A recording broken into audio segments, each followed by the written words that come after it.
Bonjour à toutes et à tous. Dans le monde du développement, on a toujours eu des outils pour nous assister. Mais imaginez une seconde. Et si ces outils devenaient de véritables partenaires? Des collaborateurs qui ne font pas que suggérer, mais qui comprennent, planifient et exécutent. C'est ça, la promesse de l'IA agentique. Et aujourd'hui, on va décortiquer comment elle est en train de tout changer. Pensez-y un instant.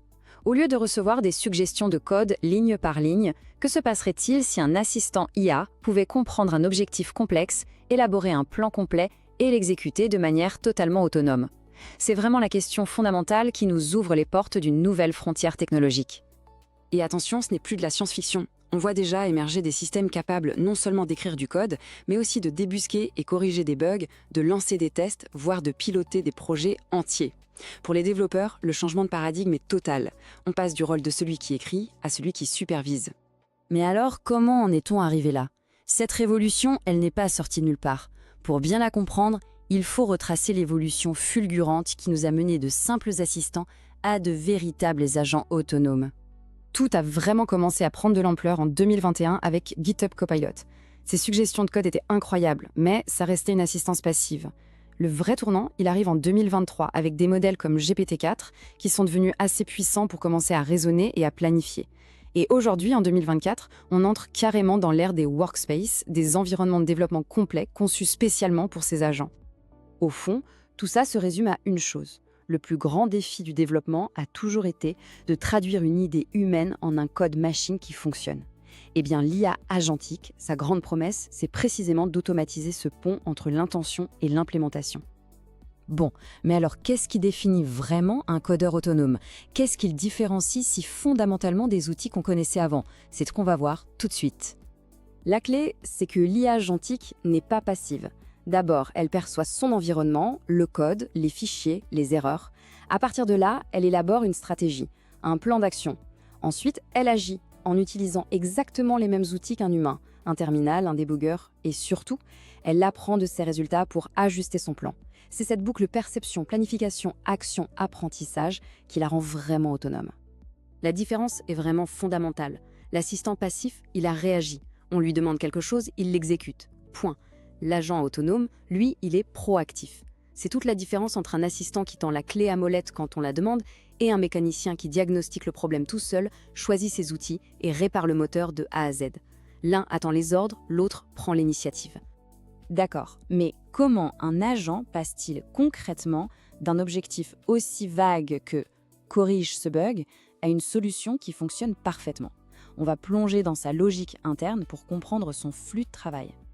En fait, c'est une boucle constante. D'abord, la décomposition. L'agent transforme un objectif un peu flou en un plan d'action très clair. C'est la spécialité de frameworks comme CodePlan. Ensuite, il choisit ses outils. Comme un humain, il lit des fichiers, lance des tests, utilise le terminal. C'est le cœur de projets comme SW Agent. Il exécute son plan, mais le plus important, c'est l'étape suivante. Il valide son propre travail. Si les tests échouent, il analyse l'erreur, il ajuste sa stratégie et il recommence la boucle. Encore et encore, jusqu'à ce que la tâche soit parfaitement accomplie. La théorie, c'est une chose, la pratique, c'en est une autre. Pour voir comment ces concepts prennent vie, on va examiner quelques-uns des projets les plus emblématiques qui explorent aujourd'hui différentes facettes de l'IA agentique. Prenons SW Agent. Lui, c'est l'exemple parfait du spécialiste. Sa seule et unique mission, résoudre des tickets GitHub. On lui donne un rapport de bug et il se met au travail de manière autonome. Il navigue dans le code, propose une correction et la teste. C'est une approche très ciblée, et ses performances sur des benchmarks standards montrent qu'elle est redoutablement efficace. MetaGPT, de son côté, parie sur la collaboration. Au lieu d'un seul agent à tout faire, il simule une véritable équipe de développement. Un chef de produit, un architecte, des ingénieurs. Chaque agent a un rôle précis et suit des procédures standardisées.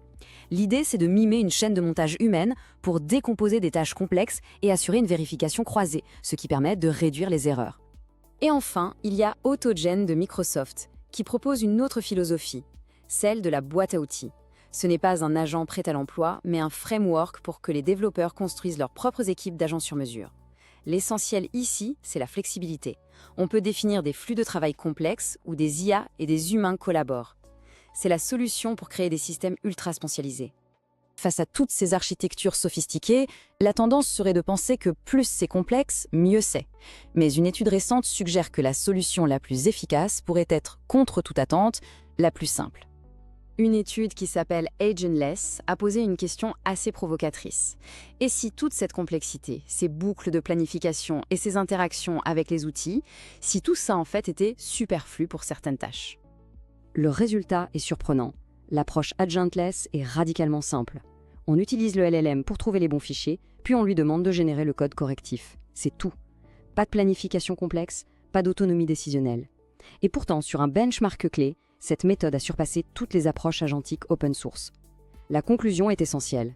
Parfois, il vaut mieux utiliser le LLM comme un générateur de code expert plutôt que comme un décideur autonome imparfait. La simplicité peut battre la complexité. Alors, que retenir de tout cela? Que la solution soit un agent complexe ou une approche plus directe, une chose est certaine. La nature même de la collaboration entre l'humain et la machine en programmation est en pleine redéfinition. C'est ça le message clé. L'IA n'est plus un simple outil qu'on manipule. Elle devient un partenaire avec qui l'on collabore, un membre de l'équipe qui prend en charge l'exécution, nous laissant nous concentrer sur la vision, l'architecture, la créativité et la résolution de problèmes à un niveau bien supérieur. Et cet enthousiasme, il est partagé par les développeurs sur le terrain.